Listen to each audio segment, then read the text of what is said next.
Republican Congressman Andy Biggs of Arizona sits on the House Judiciary Committee and is also a member of the conservative House Freedom Caucus. Great to see you today. Thanks for being here. Good to be with you. So you saw with this letter, the question is, can any president, obstruct justice?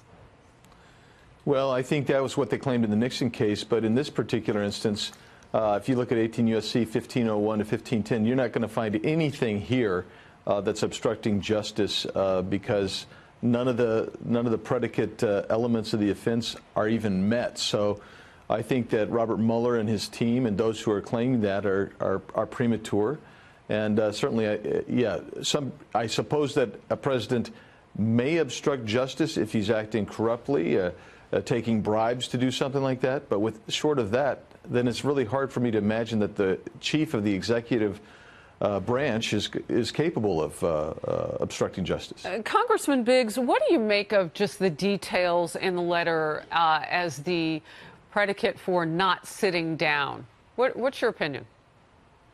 Well, I agree with him. I think it'd be disastrous to sit down because it's an attempt to kind of entrap the president.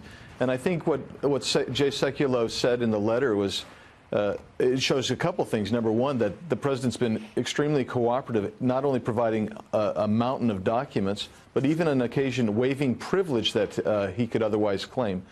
And so I don't think that there's any rationale to sit down, and nor is there a rationale to subpoena the president to sit down.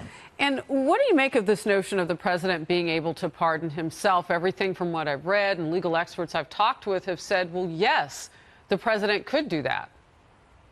Yeah, I think it's premature because there's no crime. I mean, you have to have a crime before you can pardon yourself, number one. But number two, charges of some kind.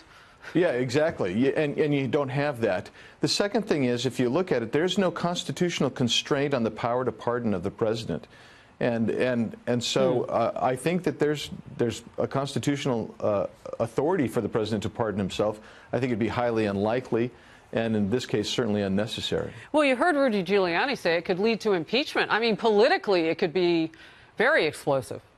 Oh, yeah. I think he's right. I think politically, this would be lighting a powder keg for sure. So what does the president do, in your estimation, going forward? You've got this letter that's leaked. It seems to have a lot of details on his behalf of why you wouldn't sit down with the special counsel. What's next, do you think?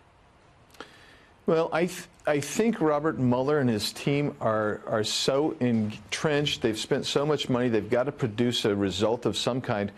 But there's nothing there. Otherwise, we would have heard about it. And so I think they're going to keep pushing, and I think it's Congress's duty to intercede. And I think, quite frankly, it's Jeff Sessions' obligation to make sure that this investigation gets pulled, it gets shut down, and that's what needs to happen. Well, real quickly, here's the president saying that it was Mueller's team who leaked the letter. Can we pop that up? There was no collusion with Russia, except by the Democrats. When will this very expensive witch hunt hoax ever end? So bad for our country. Is the Special Counsel Justice Department leaking my lawyer's letters to the fake news media? Should be looking at Dems' corruption instead. Congressman? Well, if it turns out the Mueller team is leaking, there's very little we could do, but we have to point out that it's a continued bias on the part of the team. I want to get to the bottom of that and find out who leaked that letter. All right. Congressman Biggs, great to see you. The great state of Arizona. Thank you very much. Thanks, Harris.